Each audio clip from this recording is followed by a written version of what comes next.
Alright guys, today I have a video that's following up on the Scout Takedown survival bow, or the survival archery system Scout bow.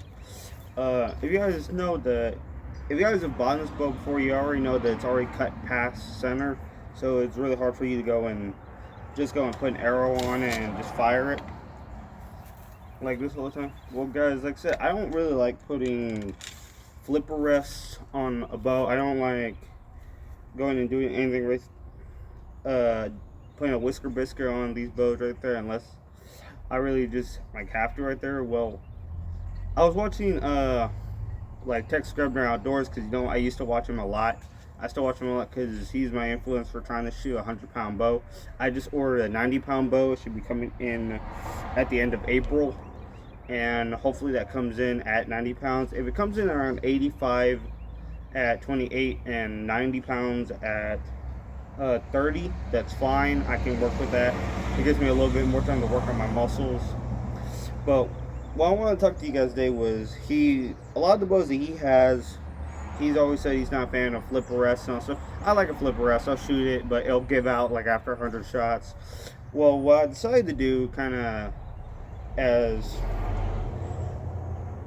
my way of thanking him for the ideas and all that, what I did was I took a piece of PVC, I just cut it to the side right there, and I drilled a hole in it, and I was able to put a bolt on it. You guys probably can't really see too well, okay, I wrapped it in duct tape, and as you guys can see right there, and when it put it to center shot, so it makes it a whole lot easier to come in here and put an arrow on there, and now it's set for center shot, and I can go and shoot it like this.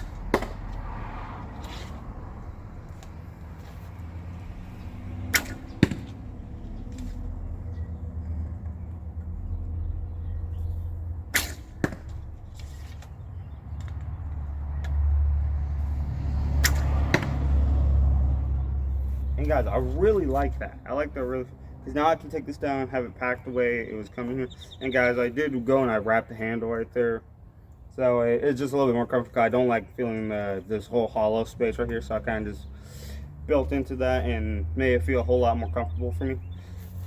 And guys, because this worked so well, I did it to one of my other bows that was cut past center. I did it to about 4 of my bows. I did it to this bow, another long bow, and 2 recurve bows, but I'll show you guys that later. But check this out. I took the Ring Rock Archery Takedown ILF bow, and like I said, that's how it looks. It's a much better picture right there for you guys to see. I just left it there, right there, because it did come with the arrow rest that came on here that slid into here, and it had it elevated and you can shoot off the shelf, but it broke after 100 shots because it's just a little plastic insert with a screw. Well, that broke, so the thing came off, so I just took off the screw, and I had been shooting it with a whisker biscuit for the longest time, but I wanted to shoot it off the shelf, because when I put it on the shelf, it would go way past center and it wouldn't shoot right. So doing this just made it a whole lot easier, a whole lot simpler to be able to just put it on there. And guys, if you're worried about that bolt, it actually has, it just sits right below and it has no contact with it when it fires. So, proof.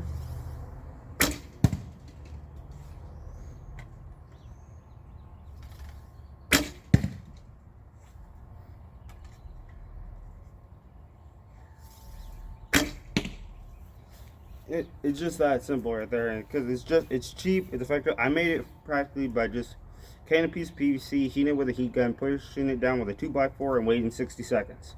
After that, it came out perfect. I just went and I drilled a hole through it. After I marked where the thread was, I just took a Sharpie, put it in there, marked it, drilled a hole straight through, and I got just a bolt or a screw that would fit perfectly in there.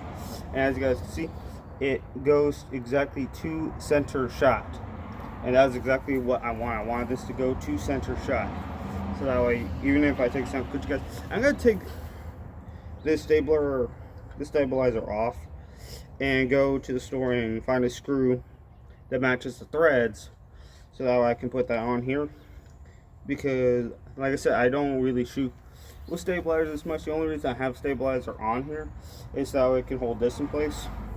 And overall, you guys can see it's good. It fires well. I'm gonna go get those arrows and I'll show you guys the two recurves that I worked on, so that way you guys can actually see that for yourself. And guys, these two recurves I'm gonna show you guys were cut nowhere near center shot. And I just modified them a little bit to fire off the shelf, and I actually enjoyed firing them a whole lot more. I was having a blast with them. Okay, I'll be right back. Alright guys, so first one I'm going to show you is the F163 recurve bow. And guys, these bows I'm about to show you, I have not done reviews on. I got them secondhand. I had to do a lot of work to get them working right. I had to buy some new limbs for this bow, get that going on there. I just put a paracord string on there like you guys normally do. But like I said, I don't like going and putting on these flipper rests too much, because I like shooting off the shelf. Well, this was cut, as you can see, nowhere near past, way past center. So it didn't really work. Well, I took a piece of PVC. I kind of like left it wide right there so it could go and make a good wall right there. I put a piece of leather on there to act as a dampener. And guys, you would think that it would be loud because that pipe is hollow right now. It would make a loud bang or something right there. But it doesn't. It's actually really quiet. Just like, listen here.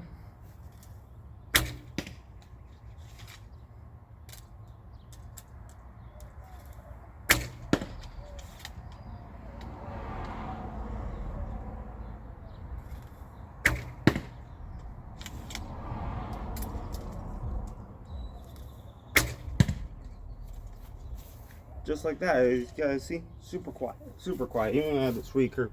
And the other bow I'm going to show you is a Martin Jaguar. I believe that's what it is. Martin Jaguar. I got this from a cousin, and he had it just like there. He didn't have a string. I made a string for it. And guys, this one, the position right here for where you put the arrow rest was weird. I actually had to go and put like just a full screw and nut on there for the washer. Just put any arrow rest I wanted on there. Well, what I did was, like I said, I did the same thing I did to the F163. It is literally just hollow PVC with a piece of leather on top of it. Which, guys, it works really, really nice. It does the same thing. It's surprisingly super quiet.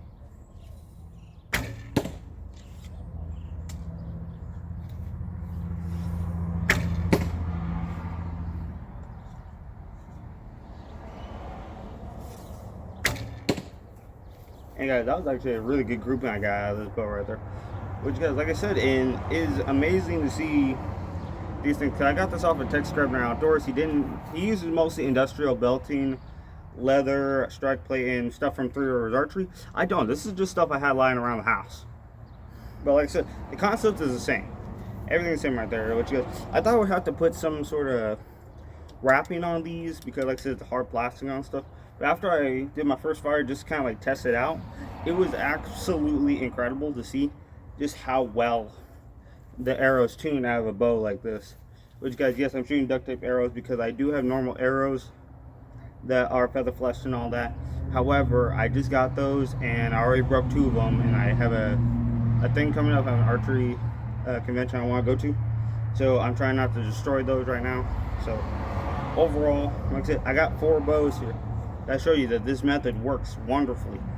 And if it's just slightly past like center, flatten the PVC, put it on there with a screw right there, and you know, boom. If it's way past, leave it a little thicker, put a pad on it, because this was flat. And see, this one was at a right angle right here. It was at a right angle, so it was really easy to work on this one. The other one was actually curved on the F163, so I wasn't so sure how this one would work out. But however, the pipe just fit perfectly because there's a little groove right here. It slid right in there. I was able to put the screw in there, place a leather pad on top of it. Which is interesting is you can't see on camera right there, or I can't really get a good shot. But I put the arrow right here, right on the corner, but the pass is like right here. Pass is like further. So it literally has no contact with the PVC when it fires. It just keeps it nice and lined up, and I can fire it beautifully right there. As guys, like you said, you guys see that I actually do this whole drop guard swings. Guys, I started making these actually. I started making these this was the one that I actually got from another bow that I pulled out of the garbage. But after I saw the concept of how it was made, I was able to manufacture them at home. And like I said, I did it for a lot of my bows. Because really what I did it for was just this simple SAS Scout, which I saw a video of a guy saying that he was trying to find an arrow rest to put on here. They can just go and just shoot it off the shelf, and he couldn't find one just to shoot off the shelf. Well, here's the thing, I had the same thought process as him. I want to shoot it off the shelf, because that's what it always in the ad for when you guys look up this SAS Scout right there, from Doug Shadwell. It comes here, he shows the guy assemble it, shows the guy pull back on it with an arrow on it, but you never see him fire it. You never see any sort of review. This is kind of like there's some, hey, we have this, you should buy this. That's what it is. Well, guys, I saw it, I liked it, I bought it. Like I said, but it wasn't good enough for me to shoot off the shelf. It was going far to the right, or like it was hitting just left right there, so it wasn't tuning out. I had to put a whisker biscuit, I had to put like a flipper rest, I had to put stuff like that. Well, like I said, I don't like doing that, so I came up with this method literally just the other night. And you know, I didn't think it would work. I thought honestly it would be loud. The only reason I wrapped this one in tape was just because I just wanted to keep the color tone kind of the same right there. That's all right there. It was all cosmetic on that one. I could paint it black if I really wanted to. But like I said, the fact that it fires really nicely, it fires accurately, and like I said, I'm not gonna shoot at 70 yards today because one, my shoulders are a little sore right now, and I was there at work and I was working on a bunch of stuff right there under machines and all that. So honestly, I hope you guys like this concept. I hope you guys go and take a look at it. I can go and make a video of me doing this to another one of the bows that I have right there, or just simply me doing it, which, guys, really, I didn't make a drill. I didn't use a drill on this. I literally used a file just to go and get it in there. I popped 2 holes, popped on both sides, and just go filing it. Because I don't want there to be any sharp corners to screw up the threads or cut up the bow. So I used a file, and I used some sandpaper. And yeah, it's a longer task, but you can use a drill and it becomes super fast, becomes super efficient. And right now, like, I'll go and show you guys the bows right here, all side by side, so you guys can get a close look up on what I did. But guys, like I said, I wasn't so sure if this would actually work, but going and testing it on numerous bows went and showed me that it is possible, because I did it on 2 simple bows that are just barely cut past center, and 2 bows that were really cut past center and weren't really designed for shooting just off the shelf. But I went and just took some time and I made it shoot off the shelf very nicely. And I'll go ahead and show you guys the groupings. I need to buy a new target. I know I need to buy a new target, but as you can see, like, these are from the recurves. This is just a grouping from the recurves. I didn't get one of the long bows. I'll go do another one right now so you guys can kind of get an accurate representation of what they do. And like I said, I hope this idea works out for you guys. So let's go and work on that shoot down with the long bows, and then we'll conclude this video.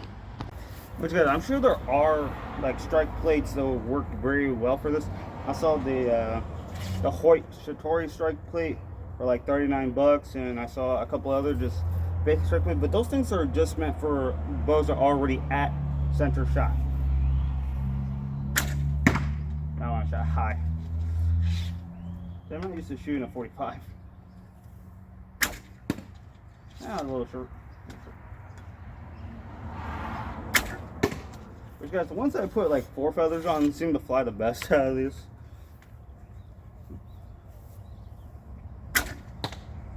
Shot high. Shot high, but make contact. Ooh, that was a good shot. That was a good shot. That one hit me center. Give me a center. Close to.